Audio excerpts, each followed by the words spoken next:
بسم اللہ الرحمن الرحیم 14 چینل کی طرف سے میں ہوں چمن علی خان۔ نبی پاک صلی اللہ علیہ وآلہ وسلم کی حدیث مبارکہ ہے کہ من مات ولم یعرف امام زمانہ ہی ماتا میتۃ الجاہلیہ، کہ جو شخص اس حال میں مر جائے کہ اسے اپنے زمانے کے امام کی معرفت حاصل نہ ہو تو وہ ایسے ہے کہ گویا وہ جاہلیت کی موت مرا۔ اس حدیث کے ضمن میں ہر شخص پر واجب ہے کہ اسے اپنے زمانے کے امام کی معرفت حاصل ہو، اور معرفت امام کا تقاضا یہ ہے کہ حضرت امام مہدی عجل اللہ فرجہ الشریف کے دور امامت میں زندگی بسر کرنے والوں کو اس بات کا علم ہو کہ امام زمان علیہ السلام کی غیبت دو حصوں پر مشتمل تھی۔ پہلے حصے کو غیبت صغریٰ کہا جاتا ہے اور دوسرے حصے کو غیبت کبریٰ کہا جاتا ہے۔ غیبت صغریٰ 69 سال پر مشتمل تھی، جو 260 ہجری سے شروع ہوئی اور 229 ہجری کو اپنے اختتام پہ پہنچی، اور 229 ہجری سے غیبت کبریٰ کا آغاز ہوا۔ اس 69 سالہ دور میں اور غیبت کبریٰ میں فرق یہ ہے کہ 69 سال کی غیبت صغریٰ میں امام زمان علیہ السلام کی طرف سے 4 نائبین خاص تھے جنہیں نواب اربعہ کہا جاتا ہے۔ یہ وہ 4 نائبین خاص تھے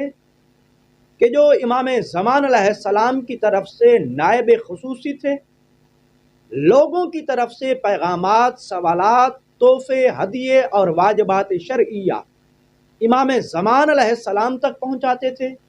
اور امام زمان علیہ السلام کی طرف سے جوابات، ہدایات اور احکامات لوگوں تک پہنچاتے تھے۔ ان نواب اربعہ میں سے پہلی ہستی جناب ابو عمرو عثمان بن سعید عمری ہے۔ آج کی اس گفتگو میں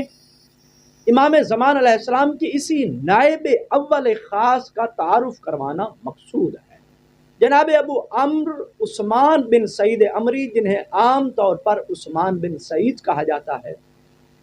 یہ امام زمان علیہ السلام کی غیبت صغریٰ میں پہلے نائب خاص تھے۔ جناب عثمان بن سعید قبیلہ بنی اسد سے تعلق رکھتے تھے۔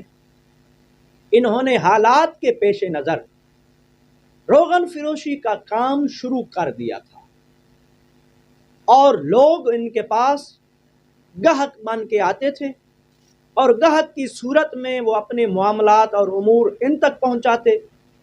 اور پھر اس طریقے سے وہ امام زمان علیہ السلام کی طرف سے ہدایات لے کر لوگوں تک اور مومنین تک پہنچاتے۔ ان کے اس پیشے کے پیش نظر جناب عثمان بن سعید کو شیعوں کے ہاں زیات، سمان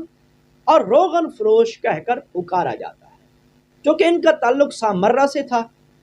اس لیے انہیں عسکری بھی کہا جاتا ہے۔ جناب عثمان بن سعید وہ ہستی ہیں کہ جو حضرت امام مہدی عجل اللہ فرجہ الشریف سے پہلے حضرت امام علی نقی علیہ السلام اور حضرت امام حسن عسکری علیہ السلام کے خاص اصحاب میں سے بھی شمار کیے جاتے تھے، اور جناب عثمان بن سعید حضرت امام علی نقی علیہ السلام اور حضرت امام حسن عسکری علیہ السلام کے وکلاء میں سے بھی تھے۔ اس طریقے سے جناب عثمان بن سعید کو یہ شرف حاصل ہے کہ یہ 3 اماموں کے وکیل رہ چکے ہیں۔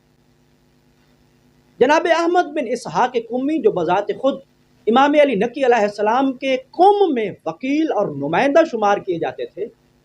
یہ ایک مرتبہ امام علی نقی علیہ السلام کی خدمت میں آئے،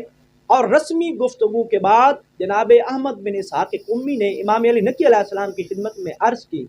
اے مولا، میں ہر وقت آپ کی خدمت میں حاضر ہونے کا شرف نہیں پا سکتا،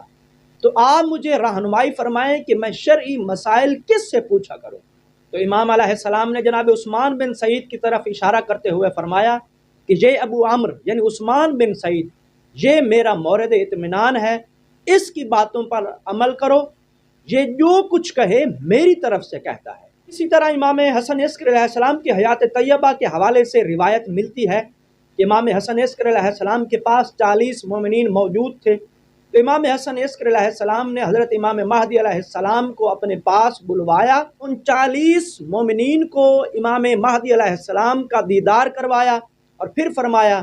کہ اے شیعوں، آج کے بعد تم اس کی زیارت نہیں کر سکو گے، اور عثمان بن سعید میرے اس بیٹے مہدی کا جانشین ہوگا اور اس کا وکیل ہوگا۔ اور بعض روایات میں یہ جملہ ملتا ہے، امام حسن عسکری علیہ السلام نے فرمایا کہ عثمان بن سعید اور اس کا بیٹا یہ میرے بیٹے مہدی کے وکیل ہوں گے۔ امام زمان علیہ السلام کی غیبت صغرا کے دوران امام حسن عسکری علیہ السلام کی شہادت اور امام زمان علیہ السلام کی ولادت کے مخفی ہونے کے سبب سے بذات خود شیعہ اثنا عشری افراد کے درمیان کم از کم 12 گروہ بن گئے تھے۔ نواب اربع اور بالخصوص جناب عثمان بن سعید کی زحمت اور محنت کا نتیجہ تھا کہ وہ 12 گروہ پھر سے اثنا عشری بن گئے۔ امام حسن عسکری علیہ السلام کے جانشین کے حوالے سے جو شکوک و شبہات تھے وہ ان کے تمام شکوک و شبہات دور ہو گئے۔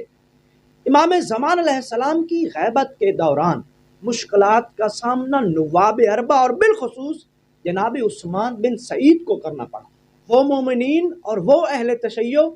کہ جو اپنے واجبات شرعیہ یعنی خمس و زکوٰۃ لے کر، اپنے تحفہ اور ہدیے لے کر امام زمان علیہ السلام کی خدمت میں پہنچانے کے خواہش مند ہوتے تھے، اب چونکہ امام زمان علیہ السلام تو پردہ غیبت میں تھے، انہیں امام زمان علیہ السلام کی وجود کا قائل کرنا اور پھر انہیں ان کے عقیدہ پر باقی رکھنا، یہ ایسی ذمہ داری تھی جو جناب عثمان بن سعید اور باقی نائبین خاص نے بطریق احسن نبھائی۔ لیکن حقیقت یہ ہے کہ جناب عثمان بن سعید کو انتہائی مشکلات کا سامنا کرنا پڑا۔ بعض اوقات ایسا بھی ہوتا تھا کہ لوگ جناب عثمان بن سعید سے معجزے اور کرامات طلب کرتے تھے،